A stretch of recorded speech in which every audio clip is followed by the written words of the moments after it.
The rule he thought didn't matter. I didn't raise my voice. I didn't have to. Just a sharp glance will do. Alex was standing in front of me, shoulders stiff, jaw tight, pretending he didn't already know why I was quiet. And that silence? That's when he realized he'd crossed a line. Not because the rule was big, but because he decided, on his own, that it didn't matter. That was the mistake. I've always told Alex this. Authority isn't loud, it's consistent.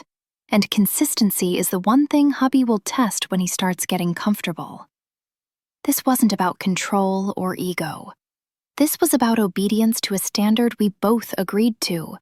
And what happens when one person decides they're the exception. One of my wifey rules is simple. If you say you're going to do something for us, you do it, before you do anything for yourself. It's not complicated, and it's not negotiable. Alex said he'd handle a responsibility that affected both of us. Hubby knew it mattered to me. Instead, he put it off. Not because he couldn't do it, but because something else felt more convenient in the moment.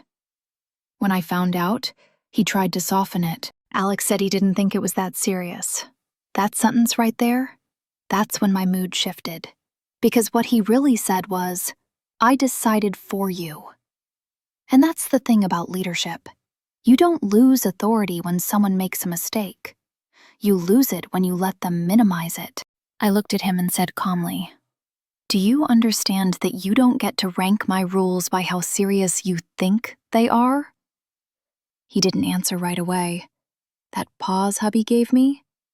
That was resistance trying to disguise itself as confusion. I just let the tension build. I didn't yell. I didn't correct him right away. I withdrew access to my energy, my reassurance, my attention. And Alex felt it, immediately. He tried to re-engage me later, casually. Alex asked, was I still mad? I didn't look up. I'm not mad. I'm disappointed. And disappointment lasts longer. That hits harder than anger ever could. That night, I sat across from him and laid it out clearly. When you ignore a rule, you're not being independent. You're being unreliable. That will not be tolerated. If you want the privilege of my leadership, you respect the structure that comes with it. That's when his voice finally softened.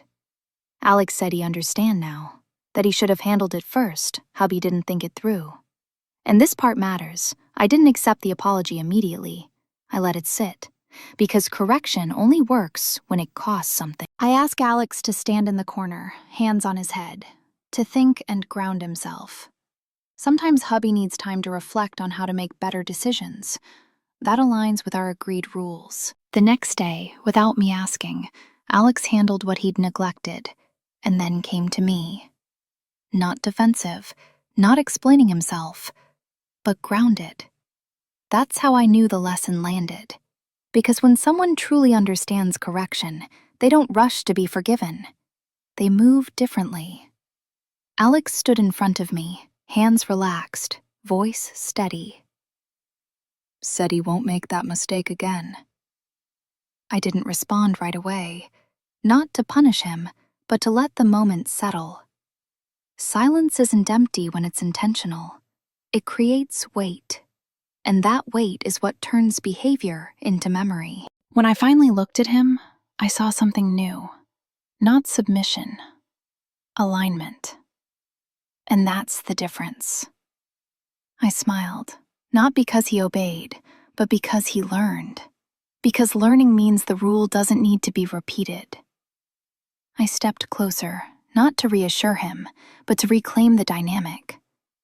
Correction isn't about control. It's about trust. Hubby nodded slowly. And when you follow my lead, you're not losing yourself. You're choosing stability. That's when Alex's shoulders dropped, not in relief, but in acceptance. And that acceptance? That's intimacy. Authority isn't about dominance. It's about trusting someone enough to let them lead you and respecting them enough not to test it casually. Because the moment you test leadership just a little, You're really asking, can I get away with this? And I don't lead people who need to find out the hard way. Alex understood that, not because I demanded it, but because I held the line. Later that night, Hubby did something small, but telling. He checked in, not for approval, not for praise, just alignment. Alex said, "Is this how you want it handled?" That question, that's growth. That's someone who remembers exactly who he chose to follow. Some rules protect order, some protect peace. Mine do both. Because real leadership doesn't need to chase obedience, it creates it.